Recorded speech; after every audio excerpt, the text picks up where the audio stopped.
Francisco, far-famed Queen of the West, charming, cosmopolitan, cultured, the city by the Golden Gate.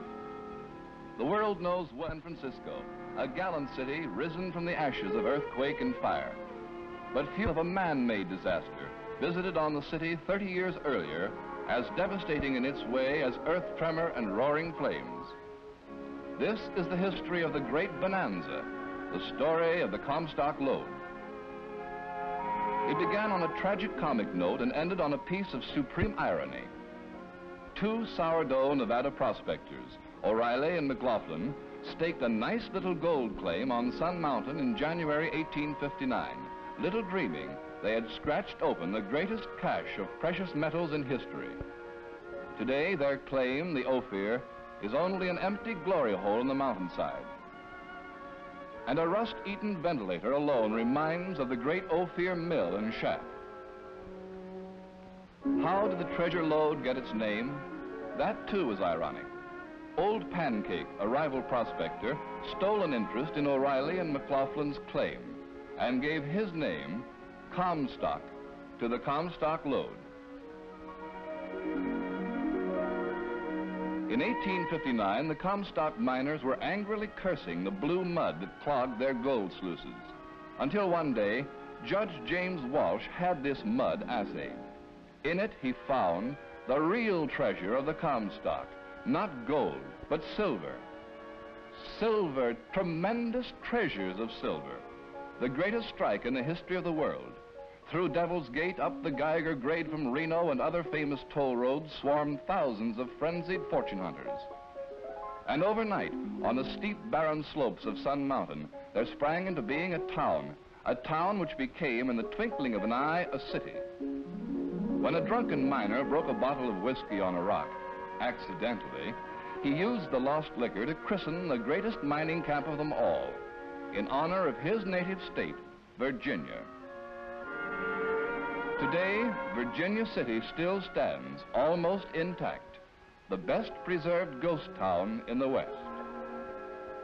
Yearly, thousands of tourists visit Virginia City to tread the old wooden walks, to visit historic saloons and buildings.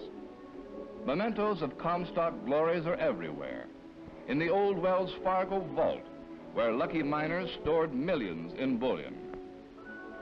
In the early 60s, a steady stream of new Comstock wealth began pouring into the financial bloodstream of San Francisco.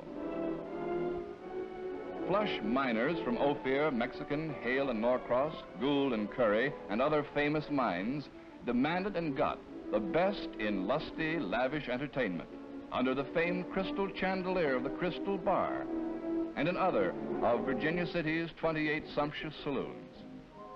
Fine furnishings were shipped clear around the Horn and then carted over the mountains to Virginia City. And the great mining camp enjoyed its theater. Enthusiastic Comstockers showered silver dollars on the stage of Piper's or McGuire's opera houses after a good performance.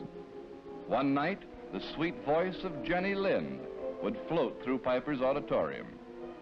The next, a bull and a bear would battle to the death on the stage while miners stamped and screamed approval. Bitter arguments raged here in 1864 when Nevada was admitted as a free state. Virginia City performances of Edwin Booth, Helen Modjeska, and other great artists were carefully reviewed next day by Nevada's most influential newspaper, the Territorial Enterprise. The Enterprise was the training ground for many great writers, among them Dan DeQuille, the noted mining authority. But the Enterprise achieved its greatest fame in the early 60s, when a young cub reporter named Sam Clemens hiked 130 miles across the desert to take a job on its staff. Sam had too much imagination for a plain news writer, so he invented a pen name to byline his more exuberant outpourings.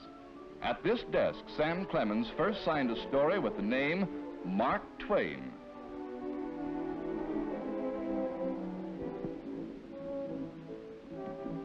There is a Comstock legend of plans for a 2-mile tunnel through Sun Mountain to give Virginia City an extra hour of sunlight each afternoon. The history of the lode is alive with wonderful anecdotes and tales, like that of the first millionaires, Sandy and Eiley Bowers. The immigrant prospector and the camp washerwoman pooled their 10-foot claims when they married. Overnight, they found themselves unbelievably rich. In '61, Eiley and Sandy commenced this fabulous $500,000 palace in the Washoe Valley wilderness. Solid silver doorknobs and plumbing were among the lesser luxuries. On a trip to Europe, the ex-washerwoman was presented to Queen Victoria. But the couple returned home in 1864 to find the Comstock in depression and their mansion, an entire fortune, lost. Sandy died penniless. His wife became a fortune teller. And now 2 significant figures were ready to enter the Comstock drama. The first was William Sharon, shrewd local manager of the California Bank. Sharon used the Depression of '64 and the weapon of foreclosure to squeeze the entire lode into a bank monopoly and make himself the first king of Comstock. The other figure was Adolf Sutro, a German immigrant and mining authority. Sutro studied the intense volcanic activity in the depths of the Comstock mines. He was aghast at the appalling death rate among the miners. A few years in the sulfur-laden, hot, steaming depths of the mines made a man broken and old at 30, or found him an early grave in the hillside cemetery.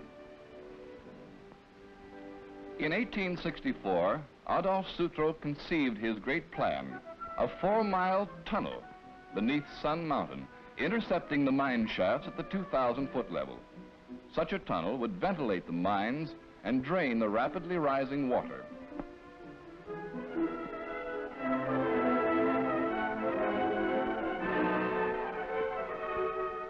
And so Sutro began his long fight for his tunnel, and at once he found an implacable enemy, the Bank of California.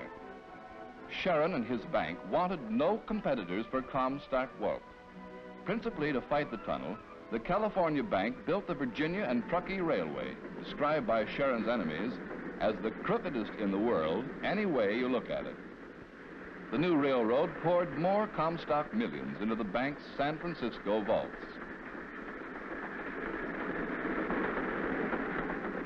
And then in 1869 came the Yellow Jacket mine tragedy, and the most critical year of the Comstock period. Production was at its lowest ebb. The mine depths were almost unbearable. Small investors by the hundreds were being wiped out, and the miners were muttering and threatening trouble. And then, on April 7th, a spark from somewhere set a fire to the millions of feet of timbering here in the Yellow Jacket. Shafts and drifts became raging infernos. Flames spread to the neighboring mines, Kentuck and Crown Point. 45 miners died, and the fires raged on uncontrollably for months. Following the fire, 3 significant events occurred at the turn of the decade. Virginia City's $2 million aqueduct and siphon, the engineering marvel of the age, was completed. A bonanza in the Crown Point mine threatened Sharon's monopoly grip on the Comstock. And on October 19, 1869, with the help of miners' subscriptions, Adolf Sutro at last began his tunnel.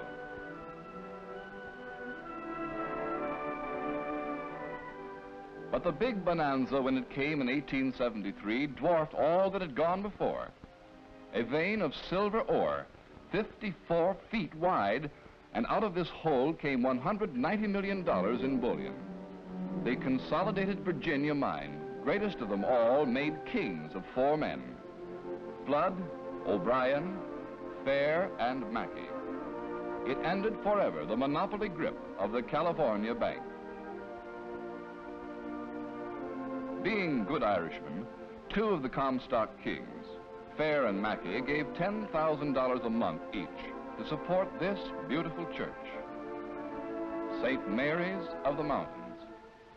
It ranks among the finest in the world and probably never could be duplicated.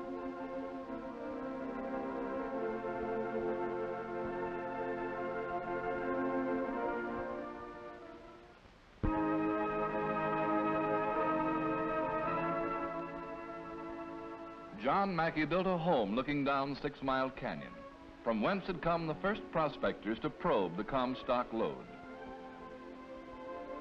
As clever at stock manipulation as at mining, Mackey and his associates kept the news of their great bonanza secret for a year.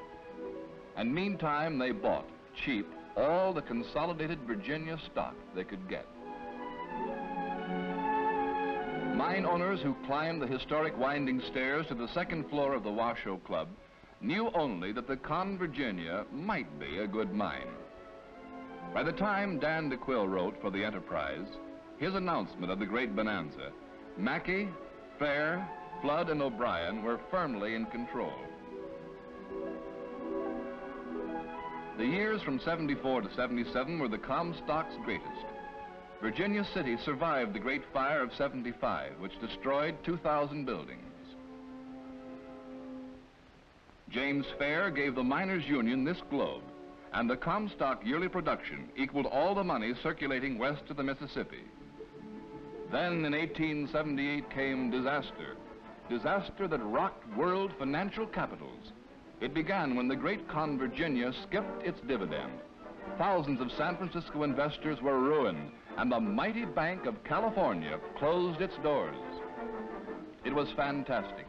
That year, the Comstock produced $200 million, and investors lost $350 million in 3 months. Comstock justice was unique as her silver statue on the courthouse.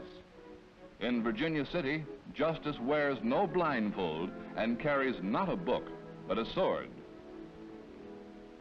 And Fortune loved a practical joke as much as ever Dan DeQuille or Mark Twain. On July 8, 1878, after 14 years of ceaseless toil, and just as the Comstock seemed exhausted, Adolphe Sutro completed his tunnel. He had bored 4.5 miles into Sun Mountain. Completed a year or 2 years earlier, his tunnel would have made him the richest man in the world. Now, it was a magnificent anticlimax. First demonstration of the soundness of Sutro's scheme was the flood of millions of gallons of foul water pouring from the tunnel. In the twilight of its glory, in '79, Ulysses S. Grant visited the Comstock, and the great soldier insisted on a trip through the mountain via Sutro's tunnel. On a tunnel car, the Civil War hero and his party traveled to the base of the Savage mine shaft, and then rode a Savage lift to the surface near the great brick chimney. Only the chimney base remains today. Grant's trip through the tunnel and his overnight stay in the Savage building were among the Comstock's last flashes of brilliance. Though not as yet generally admitted, its days were numbered. Either through exhaustion or intolerable working conditions, mine after mine was closing. In one last heroic attempt to revive the lode, a group of mines sank the deepest hole on the Comstock, the combination shaft, to a record depth of 3,200 feet. But the grand attempt proved as futile as all the others that have been made since. The great depth proved too hot and too foul and too wet ever to be worked. The epic era of Comstock glory was at an end. The lode had produced 2/3 of $1 billion in gold and silver. Now the Comstock died, as it had lived, with all the drama of a great tragedy. Machinery was carted away, buildings were torn down, tunnels and shafts crumbled. The population of Virginia City, a lusty 40,000 in the '70s, declined to a mere handful by 1900. The city itself was literally settling into the 200 miles of abandoned tunnels, winzes, and stopes running beneath its streets. Stock in the Ophir mine, once worth $1,400 a share, later listed at just 1 cent. And what of the drama's characters, besides those who sleep in windswept, abandoned graves near Geiger Grade? Well, let's see. Of the Ophir's 3 discoverers, 1 died a pauper, 1 went insane, and the 3rd took his own life. The Comstock brought fabulous wealth and treasure to a few, brought fantastic hardship, suffering and poverty to thousands. It bolstered a nation's credit and nearly bankrupted a great state. It made and broke kings overnight. San Francisco managed to rally from the Comstock disaster and to grow and thrive. But the city had learned its lesson. Never again would there be such a speculative orgy. By the time the earthquake struck, the natural wealth of the city and state had developed sufficiently for it to fight back and from the Great Fire. And the lesson of the Comstock is there for all to read today. The fortunes and bounties of nature can bring good or can bring evil. Whether they shall be benefit or blight depends on man himself and the use he shall make of them.